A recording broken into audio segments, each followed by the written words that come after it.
சர்க்கம் 53. விஸ்வாமித்திரர் காமதேனுவை யாசித்தல். எதிரிகளை அடக்குபவனே, வசிஷ்டலால் இவ்வாறு உத்தரவிடப்பட்டதும் யார் யாருக்கு என்னென்ன விருப்பமோ அவை அனைத்தையும் கொடுத்தது காமதேனு. கரும்பு, தேன், பொறி, மது, போதை பானங்கள், மிக உயர்ந்த வகை உணவு பண்டங்கள், கடித்தும் நக்கியும் தின்னக்கூடிய பதார்த்தங்கள், சூடான அன்னங்களில் மலை போன்ற குவியல்கள், இனிப்பு பணியாரங்கள், வடைகள், பால், தயிர், நெய், ஆறுகள், பல சுவைகள் கொண்ட ரச வகைகள், அறுசுவை உண்டிகள், இனிய பானங்கள் முதலியவற்றால் ஆயிரக்கணக்கான போஜன பாத்திரங்கள் நிரம்பி வழிந்தன. எல்லோரும் வயிறு புடைக்க உண்டு குடித்து மிகவும் மகிழ்ச்சியில் மூழ்கினார்கள். ராமா, சுவையான விருந்தளித்து விஸ்வாமித்திரரின் படையினரை வசிஷ்டர் திருப்தி செய்வித்தார்.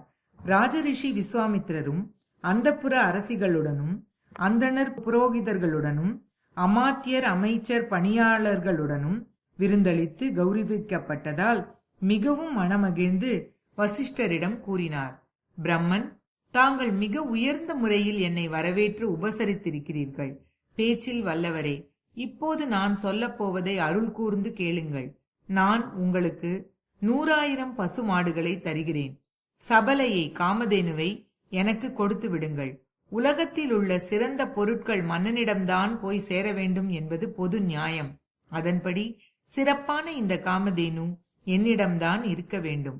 அந்தணரே, தர்ம வழியில் பார்த்தாலும் இது என்னுடையதுதான். சிறந்த வஸ்துக்கள் மன்னனிடம் ஒப்படைக்க வேண்டும் என்பது சம்பிரதாய விதி. ஆகவே எனக்கு காமதேனுவை கொடுங்கள்.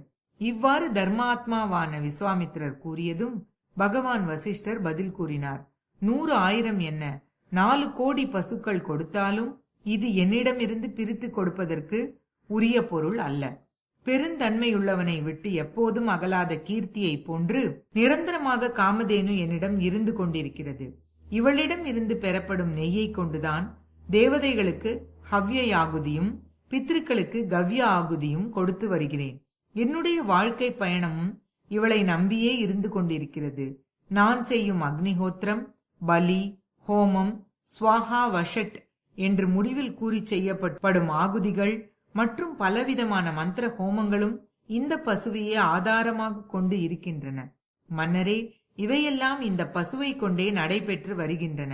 உண்மையில் இதுதான் என் சொத்து. இது என்னை மகிழ்ச்சியுடன் வைத்திருக்கிறது. மேலும் வேறு பல காரணங்களும் இருக்கின்றன. ஆகவே அரசரே, நான் உங்களுக்கு காமதேனுவை கொடுக்க இயலாது. வசிஷ்டர் இவ்வாறு சொன்னவுடன் பேச்சில் வல்ல விஸ்வாமித்திரர் மிகவும் கோபம் பொங்க கூறினார். தங்கத்தால் ஆன மூக்கு கயிறு, கழுத்தில் ஸ்வர்ணப்பட்டை, பொன்னாலான அங்குசம், இவைகளோடு கூடிய 14,000 யானைகளை தங்களுக்கு கொடுக்கிறேன்.